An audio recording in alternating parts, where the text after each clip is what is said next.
Hi, I'm Suzanne Astrop. And I'm Irena Astrop, and welcome to our quick October housing market update, where we attempt to quickly answer the most common questions we've been asked most recently about the housing market. So Suzanne, question number one. There's still so much talk about a recession coming, and I'm a little nervous about people panicking over a recession, especially coming into a presidential election year. Should people be concerned?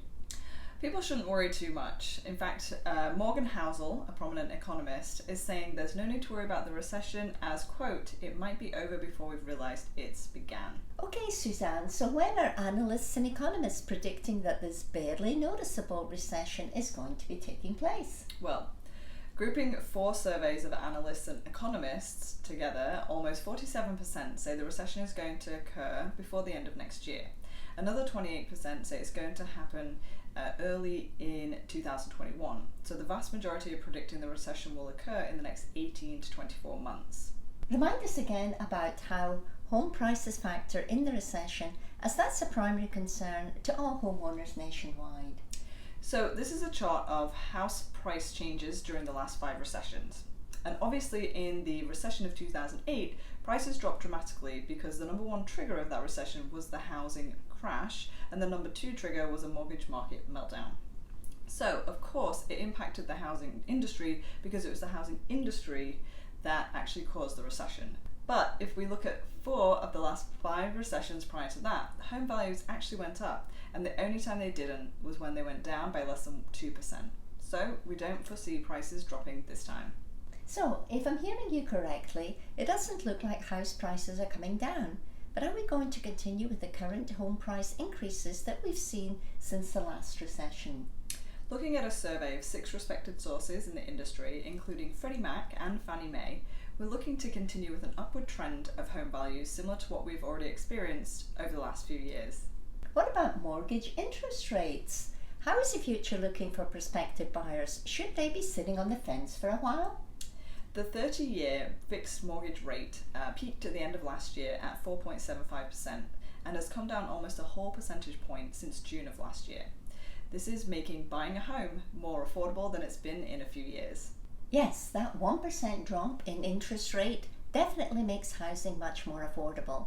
Can you give our viewers an example, Suzanne, so that they can understand how even a 1% drop in interest rate can affect the home price for which they qualify?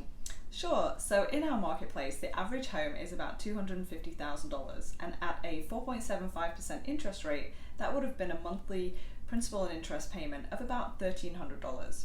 That same payment of $1,300 will now allow a buyer to go all the way up to about $285,000 at the current interest rate of 3.84%. So this is going to give buyers far more buying power, making houses previously unaffordable to these buyers suddenly within their purchasing ability. Do you want to elaborate on this? Sure. So affordability is actually made up of 3 things: home prices, the ability to earn, meaning wages, and interest rates. Hey Suzanne, I can't believe in the early 1980s, interest rates were in the high teens, around 18%. And people were still buying homes.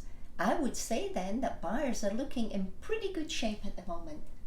Yes, so because interest rates are going down and wages are going up, what we can say is those 2 more than make up for the increase in house prices. So yes, it's an excellent time for buyers to move forward with a purchase. So we've covered the good news about interest rates. What about the gain in home equity? How's that looking, and is it pretty much the same throughout the nation? On a national average, equity is definitely increasing. However, individually, there are 3 states, Connecticut, Delaware, and North Dakota, that have seen a decrease in equity due to specific local issues in those states. Of course, the overwhelming majority of states have seen a strong increase in home equity, with Florida on average gaining $8,000 in equity over the last 12 months. So what advice should we be giving to people renting who have the credit and income to make a purchase?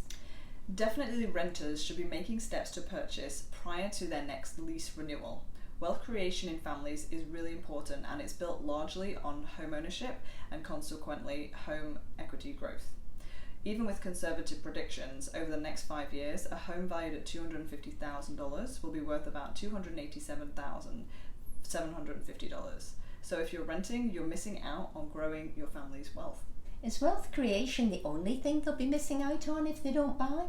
As well as losing out on possible wealth creation, renters are finding that rents have increased quite considerably over the last 9 years, making rent payments in many cases equivalent to a mortgage payment on the same size of home, but without the home ownership benefits.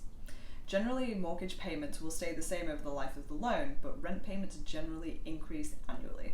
We've talked about the financial benefits, wealth creation and stable housing payments, but what are some of the non-financial benefits of home ownership?